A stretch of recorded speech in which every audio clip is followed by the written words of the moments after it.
Good morning, everybody. I have a word for a group of people. This is confirmation. You have no reason to stress and you have nothing to worry about. You are going to be great. You are going to be great through the Lord. Okay? You are going to be great. It doesn't matter what was stolen from you in the past. It doesn't matter what was sabotaged. It doesn't matter, what was taken. It doesn't matter what happened. The Lord said you are going to be great. But here's the thing, you have to actually believe it. You have to believe it. Right now is a very crucial time, but it's also a very sensitive time. And your faith really counts right now. Your belief really counts right now. Okay? Because the things that God is about to do in your life, it's going to require you to trust the process, because what God is doing in your life is happening in the spiritual realm first, which means that physically you're not going to see anything that is indicating that, oh my gosh, this is gonna happen. You see what I'm saying? It's gonna look like nothing has transformed. It's gonna look like things are stagnant. It's gonna look like something for a period of time, right? But truth of the matter is, God is really working on your behalf behind the scenes. Let me just explain something to you, okay? You are gonna get more than what was taken from you, what was stolen from you, and what was sabotaged. You are going to get more. You are supposed to be prosperous, and you are going to be prosperous. And that is why people have tried so hard to block you and sabotage you, because they know that you being with God, you are majority. And not only that, but you being with God, you are prosperous. And God is not going to make anything bad happen to you to where you have nothing. You will have more than what you lost, what was sabotaged, and you will be prosperous. Best believe you're going to be great. You're going to be amazing. Again, don't focus on what it may look like right now or what you have already gone through, because what you have already gone through does not dictate how your future is going to be.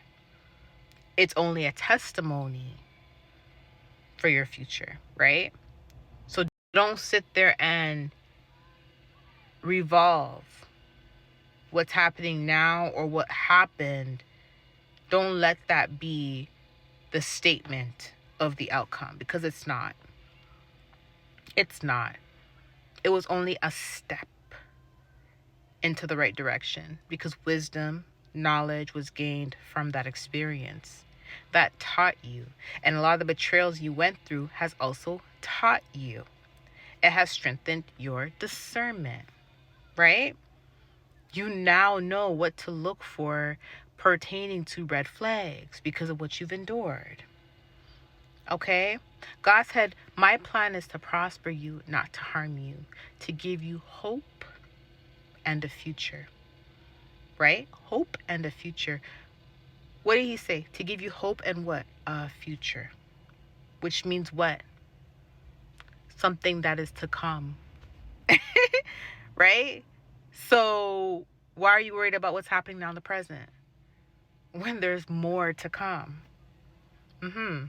Why are you worried about what happened in the past and how much you could have had in the past, or what you could have gained in the past, or the opportunities that you lost in the past, when God said to give you a future, hope and a future, which means what's to come? What does that mean? That means that there's more to come. And what God is going to give you is greater than what you think was great in the past. And let me tell you why. Because God is more powerful than anything.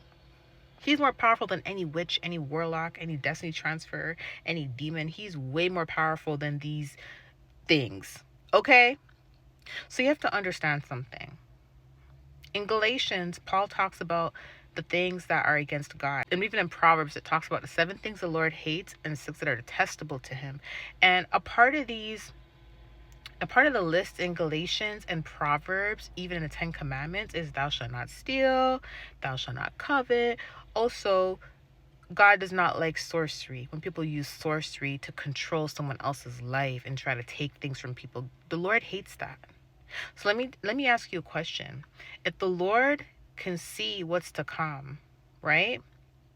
And the Lord is aware that there's people out there who will do these things to people who don't deserve it. You have to understand that what they are able to achieve in that moment, that was not the end all be all blessing that God has for you. Okay? Because God has something greater. Remember that. And like I said before, prepare a table in the presence of thy enemies. When people look into your life spiritually, they get whether they go to a psychic or whether they illegally look into your life and they find things out, or they see things in the spirit illegally, right? And they try to do things. You have to understand something. That is also prepared a table in the presence of thy enemies, because your enemies are going out of their way to look at your life in the spirit. So if God knows that they're going to be triggered by what they see and they're going to go out their way to try to block, sabotage, steal, or whatever, then God already had a plan. He doesn't need a plan B. He doesn't need a plan C. God already had a plan. Right? He already had a plan. So you have to understand that there's some trial blessings that come forth that we think are the real blessings and the end all be all, and we think these people took from us or stole from us or whatever, or blocked. These are trial blessings, because what God has for you is greater. He already knew they were going to do these things before they did it. Okay? So trust the plan. He said, my plan is to prosper you, not to harm you, to give you hope and a future. What's to come? Okay? So what is coming is greater than what they think they blocked. I love you guys. Talk to you soon. Bye.